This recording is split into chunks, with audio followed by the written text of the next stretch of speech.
నమస్తే welcome to four sites TV జర్నలిస్టులపై జరిగిన దాడిని తీవ్రంగా ఖండిస్తున్నానని మాజీ మంత్రి బండారు సత్యనారాయణమూర్తి అన్నారు.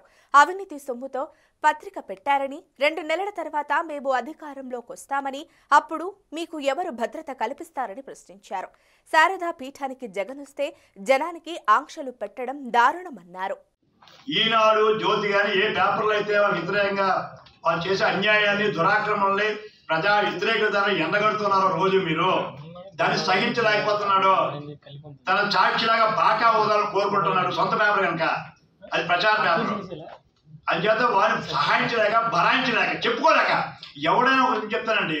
ఒక వార్త వస్తే నేను సీనియర్ పోటీ చెప్తాను జగన్మోహన్ రెడ్డి మా మీద ఒక వార్త వస్తే నువ్వు సాక్షిలో 100 రాశావు నా మీద మేము కౌంటర్ ఇచ్చేవారు. ఆధారాలతో వచ్చేవాళ్ళం మేము ప్రెస్ ముందుకే ఇదిగో మొదపాకం ఇగో అని చెప్పి చూపించేవాళ్ళని రికార్డు చూపించేవాళ్ళని. ఒక్క దానికైనా నువ్వు ఆధారాలు చూపించావా? ఇప్పుడు నువ్వు ఎలా నువ్వు ప్రశ్నిరావు? మీ జీతగాడు సజ్జల మీ గుమస్తానే చెప్పాలి కదా. సజ్జల గుమస్తా ఆయన చెప్పడు కౌంటరు. ఎంతసేపు చంద్రబాబు నాయుడు తెలుగుదేశాన్ని పవన్ కళ్యాణ్ తినలేదే తప్ప ఒక్కదాన్ని కౌంటర్ ఇచ్చారా మీరు? విశాఖపట్నంలో 12 చెప్పావు ఒక్కదాన్ని కౌంటర్ ఇచ్చారు మీరు. ఒక్కడనే ఆపగలిగావా నువ్వు? ఐక్యం ఆపావా? రుచికొండ ఆపావా? లేకపోతే ఏది కొట్టి సత్యనారాయణ మీ మంత్రి గారిది దేవాదాయ మంత్రి గారిది అది ఆపావా? ఎన్సీసీది రేడియంట్ ఆపావా? ఏది ఆపావు నువ్వు జగన్మోహన్ రెడ్డి? బరి తెగించిన బరువు నువ్వు దేనికైనా తెగిస్తావు జగన్మోహన్ రెడ్డి. అవునులే బాబాయ్ కంటే విలువైందే ఉంది నీ దగ్గర. బాబాయ్ మంటలైన ఈజీగా తీసుకుని ఎత్తు నువ్వు అంచేత అని చెప్తున్న సాక్షి మరొక రిపీట్ చేస్తున్నాను. సాక్షి విలేకరులారా సోదరులారా సాక్షి ఛానల్ సోదరులారా 2 నెలల తర్వాత మీకు భద్రత ఎవరు కల్పిస్తారో ముందు మీరు మీ రంగంలో మీ సాక్షి పేపర్లో కూర్చొని మీరు తెలుసుకోండి.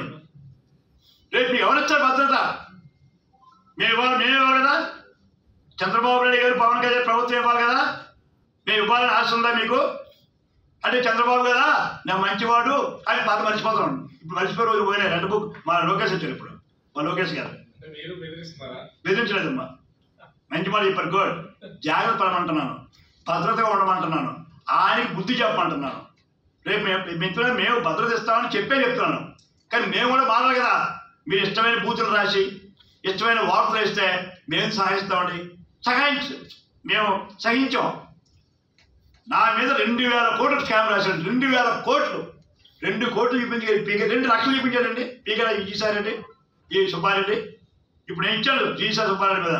చూడండి ముదపాకి రిజిస్ట్రేషన్ కూడా రిజిస్ట్రేషన్ చేస్తున్నాడు ముదపాకి అన్యాయంగా. అంచేత నేను చెప్పేది ఎవరికైనా సరే భద్రత సాధించాలి. ప్రతిపక్షంలో ఉన్నా గవర్నమెంట్లో ఉన్నా మనం ఉండాలి. పత్రికా రంగం విలువైంది.